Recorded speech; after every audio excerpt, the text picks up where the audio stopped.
ಎಲ್ರಿಗೂ ನಮಸ್ಕಾರ.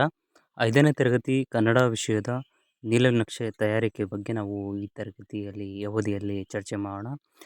ಮೊದಲನೇದಾಗಿ ಉದ್ದಿಷ್ಟವಾರು ಅಂಕಗಳ ಹಂಚಿಕೆ. ಉದ್ದಿಷ್ಟಗಳು: ಜ್ಞಾನ ಪ್ರಶ್ನೆಗಳ ಸಂಖ್ಯೆ 5, ಅಂಕಗಳು 10. ಗ್ರಹಿಕೆ 15, ಪ್ರಶ್ನೆಗಳ ಸಂಖ್ಯೆ 18 ಅಂಕಗಳು. ಅಭಿವ್ಯಕ್ತಿ 3, ಪ್ರಶ್ನೆಗಳ ಸಂಖ್ಯೆ 8 ಅಂಕಗಳು. ಪ್ರಶಂಸೆ 1, ಪ್ರಶ್ನೆಗಳ ಸಂಖ್ಯೆ 4 ಅಂಕಗಳು.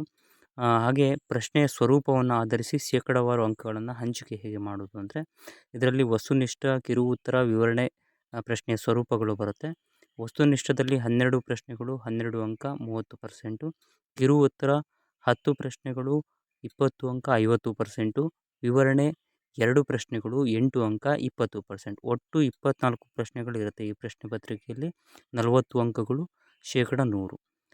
ಕಠಿಣತೆಯ ಮಟ್ಟವನ್ನು ಆಧರಿಸಿ ಶೇಕಡಾವಾರು ಅಂಕಗಳ ಹಂಚಿಕೆ ನೋಡೋದಾದರೆ, ಸುಲಭ, ಸಾಧಾರಣ, ಕಠಿಣ. ಸುಲಭದಲ್ಲಿ 12 ಪ್ರಶ್ನೆ 12 ಅಂಕ 30%, ಸಾಧಾರಣ 10 ಪ್ರಶ್ನೆ 16 ಅಂಕ 40%, ಕಠಿಣ 2 ಪ್ರಶ್ನೆ 12 ಅಂಕ 30%. ಒಟ್ಟು 24 ಪ್ರಶ್ನೆಗಳು 40 ಅಂಕ, ಶೇಕಡ 100.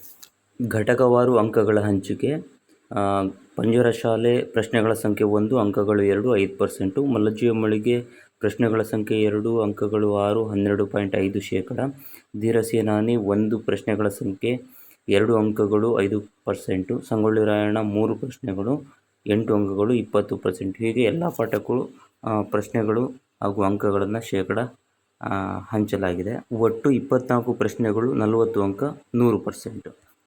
ಕೊನೆಯದಾಗಿ ನಾವು ನೀಲನಕ್ಷೆ ತಯಾರು ಮಾಡೋದು ಹೇಗೆ ಅಂದರೆ, ಕ್ರಮ ಸಂಖ್ಯೆ, ಘಟಕಗಳ ಹೆಸರು, ಮತ್ತು ಜ್ಞಾನ, ತಿಳುವಳಿಕೆ, ಅಭಿವ್ಯಕ್ತಿ, ಪ್ರಶಂಸೆ, ಮತ್ತು ಒಟ್ಟು.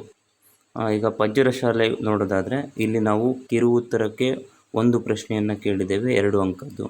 ಅದೇ ರೀತಿ ಮಲಜ್ಜಿಯ ಮಳಿಗೆ ಕಿರು ಉತ್ತರದ 1 ಪ್ರಶ್ನೆ 2 ಅಂಕ, ವಿವರಣೆಗೆ 1 ಪ್ರಶ್ನೆ 4 ಅಂಕ.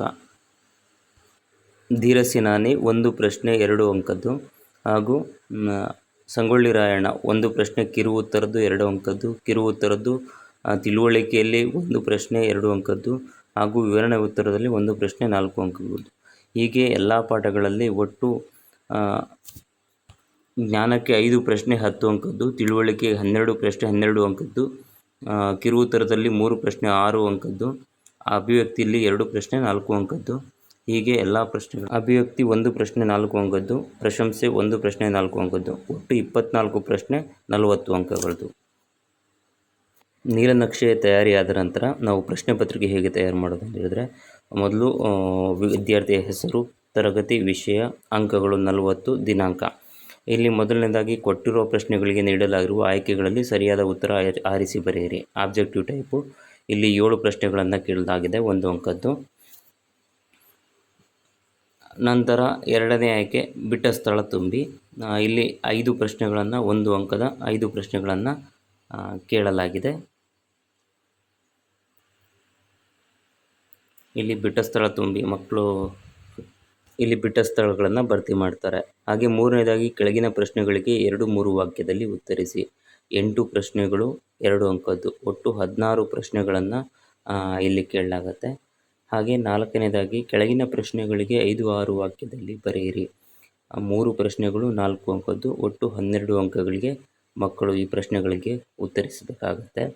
ಹೀಗೆ ನೀಲನಕ್ಷೆ ತಯಾರಿಕೆ, ಪ್ರಶ್ನೆ ಪತ್ರಿಕೆ ತಯಾರಿಕೆಯ ಬಗ್ಗೆ ನಾವು ಈ ಅವಧಿಯಲ್ಲಿ ತಿಳ್ಕೊಂಡೆವು. ಧನ್ಯವಾದಗಳು.